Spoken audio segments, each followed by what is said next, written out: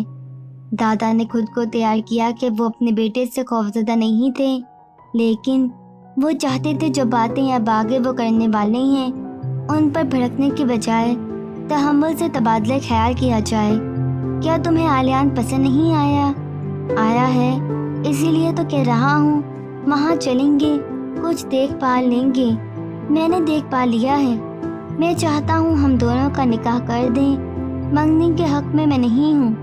دادا نے اپنی طرف سے بڑی سمجھداری کا مظاہرہ کیا۔ آپ نے کہاں دیکھا بالا ہے اسے؟ آپ تو خود پہلی بار مل رہے ہیں، اور اتنی جلدی کیا ہے منگنی یا نکاح کی؟ کچھ ہی مہینے ہیں نا، ہم چلیں گے وہاں، پھر دیکھیں گے۔ ٹھیک ہے، ہم مانچسٹر چلیں گے، لیکن تم صبر و تحمل سے میری چند باتیں سن لو۔